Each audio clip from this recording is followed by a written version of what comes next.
पंच light.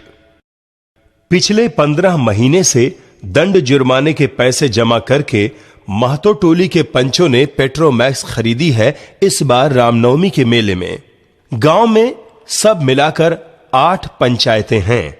हर एक जाति की अलग अलग सभा चट्टी है। सभी पंचायतों में दरी, जाजिम, सतरंजी और पेट्रोमैक्स है। पेट्रोमैक्स जिसे गांव वाले पंच लाइट कहते हैं। पंच लाइट खरीदने के बाद पंचों ने मेले में ही तय किया 10 रुपए जो बच गए हैं इससे पूजा की सामग्री खरीद ली जाए। बिना नेम टेम के कल कब्जे वाली चीज का पुण्याह नहीं करना चाहिए। अंग्रेज बहादुर के राज में भी पुल बनाने के पहले बलि दी जाती थी।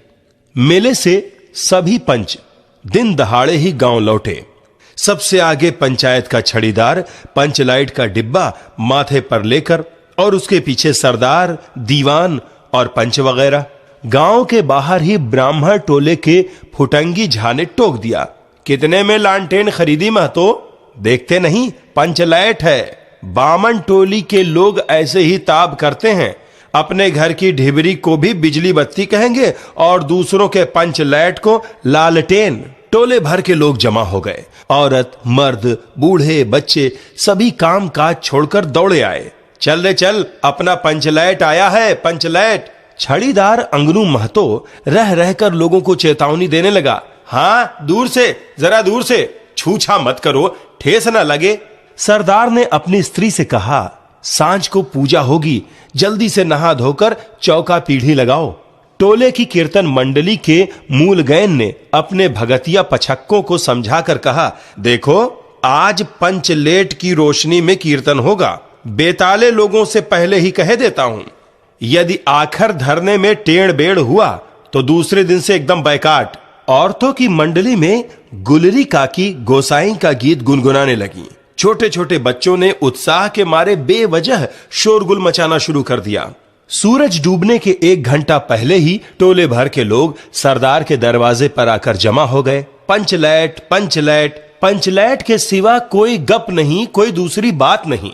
सरदार ने गुड़गुड़ी पीते हुए कहा, दुकानदार ने पहले सुनाया पूरे 5 कौड़ी 5 रुपया। मैंने कहा कि दुकानदार साहब यह मत समझिए कि हम लोग एकदम देहाती हैं, बहुत बहुत पंचलैट देखे हैं। इसके बाद दुकानदार मेरा मुंह देखने लगा, बोला, लगता है आप जाति के सरदार हैं। ठीक है, जब आप सरदार होकर खुद पंचलैट खरीदने आए हैं तो जाइए, पूरे 5 कौड़ी में आपको दे रहे हैं। दीवान जी ने कहा, अलबत्ता चेहरा परखने वाला दुकानदार है।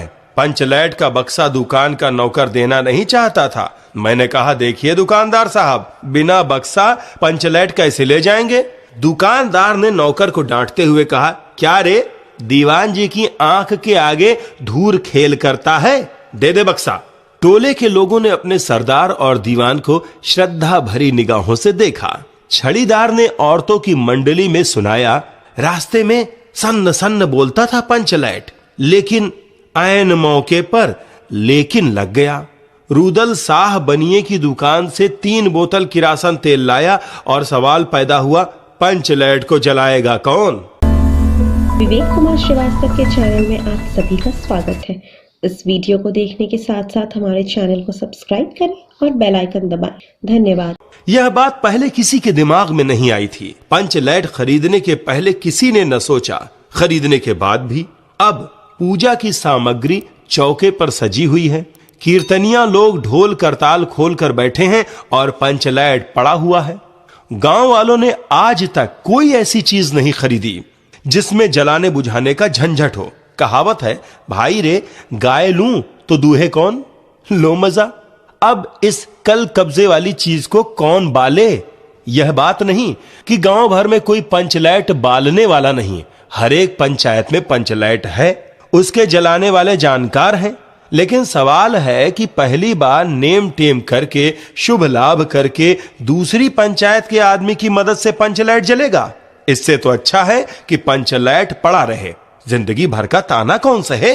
बात बात में दूसरे टोले के लोग कूट करेंगे, तुम लोगों का पंचलैट पहली बार दूसरे के हाथ से। ना ना, पंचायत की इज्जत का सवाल है, दूसरे टोले के लोगों से मत कहिए। चारों ओर उदासी छा गई, अंधेरा बढ़ने लगा। किसी ने अपने घर में आज ढिबरी भी नहीं जलाई थी। आज पंचलैट के सामने ढिबरी कौन बालता है? सब किए कराए पर पानी फेर रहा था। सरदार, दीवान और छड़ीदार के मुंह में बोली नहीं। पंचों के चेहरे उतर गए थे। किसी ने दबी आवाज में कहा, कल कब्जे वाली चीज का नखरा बहुत बड़ा होता है। एक नौजवान ने आकर सूचना दी, राजपूत टोली के लोग हंसते हंसते पागल हो रहे हैं। कहते हैं कान पकड़कर पंचलैट के सामने 5 बार उठो बैठो, तुरंत जलने लगेगा। पंचों ने सुनकर मन ही मन कहा, भगवान ने हंसने का मौका दिया है, हंसेंगे नहीं। एक बूढ़े ने आकर खबर दी, रूदल साहब बनिया भारी बतंगड़ आदमी है, कह रहा है पंचलैट का पंप जरा होशियारी से देना। गुलरी काकी की बेटी मुनरी के मुंह में बार बार एक बात आकर मन में लौट जाती है। वह कैसे बोले?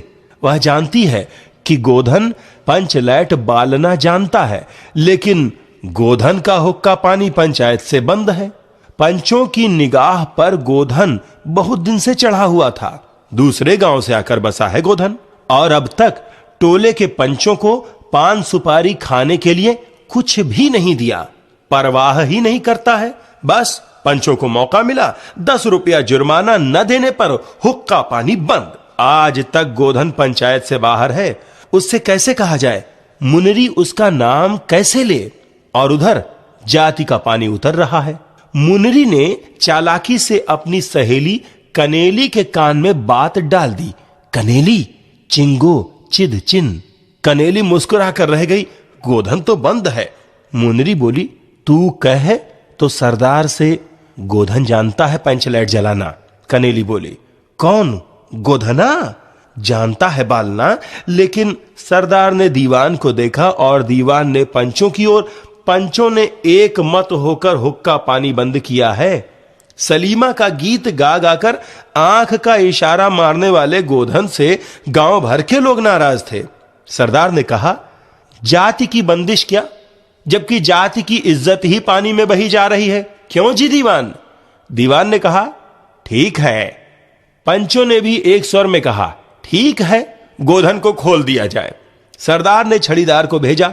छड़ीदार वापस आकर बोला, गोधन आने को राजी नहीं हो रहा है। कहता है पंचों की क्या प्रतीत है, कोई कल कब्जा बिगड़ गया तो मुझे दंड जुर्माना भरना पड़ेगा। छड़ीदार ने रोनी सूरत बनाकर कहा, किसी तरह गोधन को राजी करवाइए, नहीं तो कल से गांव में मुंह दिखाना मुश्किल हो जाएगा। गुलरी काकी बोली, जरा मैं देखूं कह के। गुलरी काकी उठकर गोधन के झोपड़े की ओर गईं और गोधन को मना लाईं। सभी के चेहरे पर नई आशा की रोशनी चमकी। गोधन चुपचाप पंचलैट में तेल भरने लगा। सरदार की स्त्री ने पूजा की सामग्री के पास चक्कर काटती हुई बिल्ली को भगाया।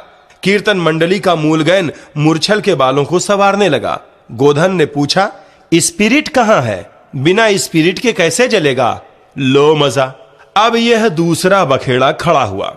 सभी ने मन ही मन सरदार, दीवान और पंचों की बुद्धि पर अविश्वास प्रकट किया। बिना बूझे समझे काम करते हैं ये लोग। उपस्थित जन समूह में फिर मायूसी छा गई। लेकिन गोधन बड़ा होशियार लड़का है, बिना स्पिरिट के ही पंचलैट जलाएगा। थोड़ा गरी का तेल ला दो। मुनरी दौड़ कर गई और एक मलसी गरी का तेल ले आई। गोधन पंचलैट में पंप देने लगा। पंचलैट की रेशमी थैली में धीरे धीरे रोशनी आने लगी। गोधन कभी मुंह से फूंकता, कभी पंचलैट की चाबी घुमाता। थोड़ी देर के बाद पंचलैट से सनसनाहट की आवाज निकलने लगी और रोशनी बढ़ती गई। लोगों के दिल का मैल दूर हो गया। गोधन बड़ा काबिल लड़का है। अंत में पंचलाइट की रोशनी से सारी टोली जगमगा उठी तो कीर्तनिया लोगों ने एक स्वर में महावीर स्वामी की जय ध्वनि के साथ कीर्तन शुरू कर दिया। पंचलैट की रोशनी में सभी के मुस्कुराते हुए चेहरे स्पष्ट हो गए। गोधन ने सबका दिल जीत लिया। सरदार ने गोधन को बहुत प्यार से बुलाकर कहा, तुमने जाति की इज्जत रखी है, तुम्हारा 7 खून माफ। खूब गाओ सलीमा का गाना। गुलरी काकी बोली, आज रात मेरे घर में खाना गोधन। कीर्तनिया लोगों ने एक कीर्तन समाप्त कर जय ध्वनि की, हो जय हो। पंच लाइट के प्रकाश में पेड़ पौधों का पत्ता पत्ता पुलकित हो रहा था। फणीश्वर नाथ रेणु। ऐसे ही और वीडियोस देखने के लिए हमारे वीडियो को लाइक करें, चैनल को सब्सक्राइब करें और बेल आइकन जरूर दबाएं।